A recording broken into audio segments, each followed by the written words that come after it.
নির্দোষীরা যেন কোনো অবস্থায় সাজা না পায়। এই জন্য আমাদের ইনভেস্টিগেশনটা করতে দেন। যদি ইনভেস্টিগেশন করার পর যেই দোষী হোক না কেন, কাউরে আইনের বাইরে থাকা হবে না, তারা আমরা অবশ্যই আইনের আওতায় নিয়ে আসবো। দেশের আইন শৃঙ্খলা পরিস্থিতি রক্ষা করা কি রকম কষ্ট। আপনারা এই যে অল্প কয়েকজন ভাই আছেন, একই গোত্রের কিন্তু সবাই, আপনাদের ধরনের নিয়ন্ত্রণ করতে কি রকম ঝামেলা হয়ে যাচ্ছে। এরকম পুরা দেশের 18 কোটি মানুষকে নিয়ন্ত্রণ করা যে আইন শৃঙ্খলাতে কত ধরনের কষ্ট, এটা আপনাকে দিয়ে আপনারা কিন্তু প্রমাণ করেন।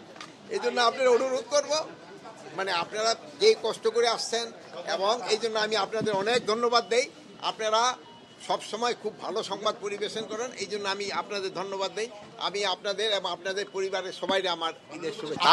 এখন লোক শোনা আপনারা বলছেন যে অনেক মামলাগুলি আছে, যে কিছু কিছু মামলাগুলি ইনভেস্টিগেশন হয় নাই। ইনভেস্টিগেশন হওয়ার পরে যে দোষী হবে তার আইনের আওতায় নেওয়া হবে। কথা শেষ করতে দেন ভাই, কথা শেষ করতে দেন। মাঝখানে কথাগুলি তো কথা বলা যায় না। আপনারাই কিন্তু সবসময় বলছেন নির্দোষীরা যেন কোনো অবস্থায় সাজা না পায়। এই জন্য আমাদের ইনভেস্টিগেশনটা করতে দেন।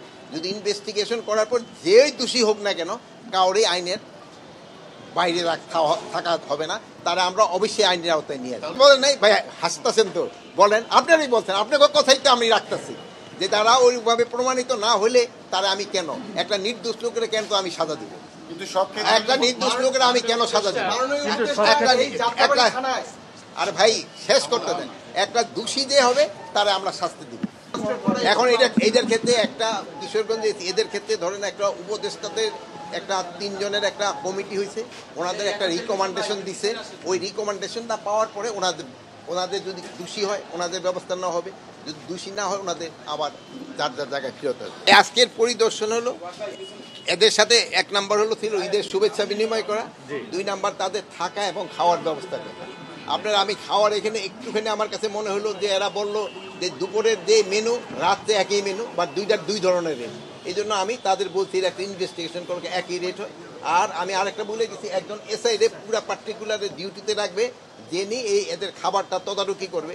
আর একটা হলো আরেকজন এসআই নিয়োগ দিবে, যিনি তাদের থাকার ব্যবস্থাটা তদারকি করবে, যেন সবাই এখানে, যেহেতু তাদের প্রচুর পরিশ্রম করতে হয়। যেমন আপনারা অনেক ঈদে যান নাই, পুলিশেরও কিন্তু ঈদে যেতে পারেন, এখন কিন্তু থাকা খাওয়াটা যেন ঠিক রকম হয় এটা দেখা।